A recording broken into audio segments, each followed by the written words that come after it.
How are you? Let's have today's topic, and it is appreciation of first poem where the mind is without fear. Let's start.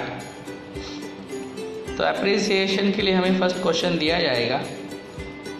Question है 12 to 15 lines में इस poem का appreciation लिखो और points दिए गए total 8 points है. Title, poet, rhyme scheme, favourite line, theme और central idea, figures of speech, special features, and last one, why I like or dislike the poem. So this is the poem. The title is already given, 1 mark मिल गया. The poet is also given, 2nd mark we also got.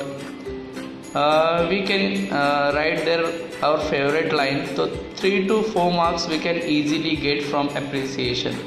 और ये बात याद रखिए कि हमें appreciation paragraph format में लिखना है. ओके, सो चलते एक एक पॉइंट को हम क्लियर करेंगे. ओके, बिफोर गोइंग अहेड, आप इस चैनल को, जितेंद्र मेहर चैनल को अभी तक अगर आपने सब्सक्राइब नहीं किया तो इस चैनल को आप सब्सक्राइब कर सकते हो. We are creating videos related with grammar and writing skills. Okay,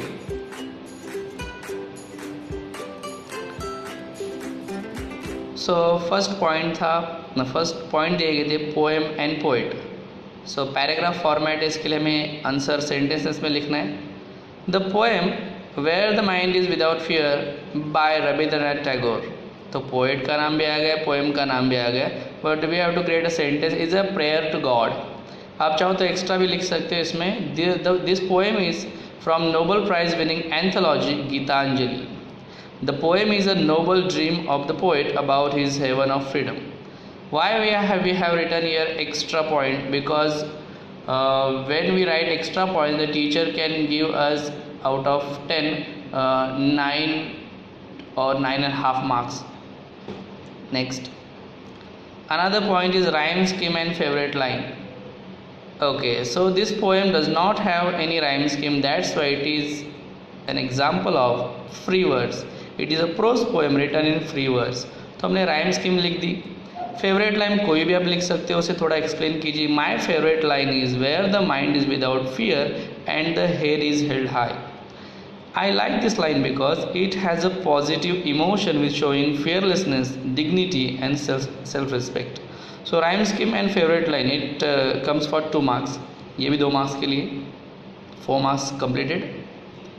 next we have to write central idea और थीम. तो ये क्या होता है सेंट्रल आइडिया? तो पोएम में एग्जैक्टली क्या बताया गया वो सब यहाँ पे हमें मेंशन करना है. Here the poet Tagore addresses God as my father and asks him to awaken his countryman into the heaven of freedom where there is a total freedom of good thoughts, good work and good actions. Another line, he wishes for a country where people should be fearless, hardworking, having self-respect, logical. At last, where knowledge would be free to all and people from all caste and religions should live together. So central idea में आपको पूरे poem में exactly क्या बताया गया है in short वो लिखना है. ये भी 2 मार्क्स के लिए आएगा, तो इसे शॉर्ट पे मत लिखिए, 3 to 4 लाइन्स में इसे लिखना चाहिए. ये भी 2 मार्क्स के लिए. ओके, नेक्स्ट उन्होंने दिया था फिगर्स ऑफ स्पीच हमें लिखना है. तो एक से ज़्यादा भी लिख सकते हो, लेकिन 1 is enough. The poet has use the figures of speech perfectly such as personification. एक एग्जाम्पल दीजिए. Where tireless striving stretches its arms towards perfection.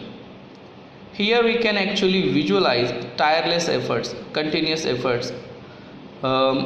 वो स्ट्रेच कर रहे, क्या स्ट्रेच कर रहे? फैला रहे, स्ट्रेचिंग इट्स आर्म. तो टायरलेस एफर्ट को ये ह्यूमन क्वालिटी बताई गई. That's why it is an example of personification its arms to reach towards the goal. तो यहाँ पे फिगर्स ऑफ स्पीच की लाइन भी बताई गई और थोड़ा एक्सप्लेन भी किया गया. ओके, नेक्स्ट लाइन में हमें लिखना है स्पेशल फीचर्स क्या है, पोएम में क्या स्पेशल फीचर्स का इस्तेमाल किया गया है. The special features of the poem are the emotion it conveys and the strong feelings of the poet for the progress of the country. तो ये एक स्पेशल फीचर यहाँ पे बताया गया है. The poem is a masterpiece in its simple diction. तो language किस तरह इस्तेमाल किया ये बताया गया. And imagery. अब हम टाइप बताएंगे पोएम का. It is an extremely patriotic poem. ये देशभक्ति वाली पोएम है, जहाँ पे देशभक्ति नज़र आती है. तो ये हो गए स्पेशल फीचर, ये भी 2 मार्क्स के लिए आने वाले हैं। लास्ट में हमें ये पोएम पसंद आई या नहीं आई ये लिखना है। आई like this poem because it is a deeply sensitive, fresh and beautiful. तो ये लास्ट पॉइंट था, ये 1 मार्क के लिए। तो इसी तरह हमने हर एक पॉइंट को डिफाइन किया यहाँ पे। एट लास्ट हमें किस तरह लिखना है एज एन आंसर, ये देख लीजिए ज़रा। पॉइंट थे title, poet, rhyme scheme, favourite line. अगर उन्होंने जिस तरह पॉइंट दिए अगर उस हिसाब से भी आंसर लिखते हो तो कोई प्रॉब्लम नहीं। से फर्स्ट वन हमें टाइटल देना है, वहाँ पे appreciation of where the mind is without fear. Then first में हमने टाइटल लिखा है, पोएट का नाम लिखा है, राइम स्कीम लिखा है एंड फेवरेट लाइन। ये चारों पॉइंट्स कवर किए थे, 4 मार्क्स मिल सकते हैं यहाँ पे। देन फिफ्थ जो पॉइंट था, थीम एंड सेंट्रल आइडिया, उसके लिए सेपरेट पैराग्राफ किया है ये 2 मार्क्स के लिए। तो टीचर को एग्जैक्टली पता चल जाएगा कि यहाँ पे किस तरह पॉइंट्स को डिफाइन किया गया है। नेक्स्ट 6 में हमने लिखा फिगर्स ऑफ स्पीच। एक ही फिगर्स ऑफ स्पीच इस्तेमाल किया, लेकिन उसे एक्सप्लेन भी किया है हमने बताया। ओके, लास्ट में हमने बताया कि स्पेशल फीचर टाइप क्या है, लैंग्वेज किस तरह है, मीनिंग क्या है पोएम का। एट लास्ट हमें ये पोएम पसंद आई या नहीं आई। तो इसी तरह हमें अप्रिसिएशन लिखना है। ये अप्रिसिएशन 10 मार्क्स के लिए आएगा। अगर इसी तरह आप अप्रिसिएशन लिखते हो तो 9.5 मार्क आप इजीली पा सकते हो। ओके, सो ये था फर्स्ट पोएम का अप्रिसिएशन। आगे और भी ऐसे अप्रिसिएशन बनेंगे। आशा करते हैं कि वीडियो आपको समझ में आ गया है। तो कमेंट कीजिए, लाइक कीजिए। अगर चैनल सब्सक्राइब नहीं किया तो मैं नहीं बोलूँगा बार बार सब्सक्राइब कीजिए।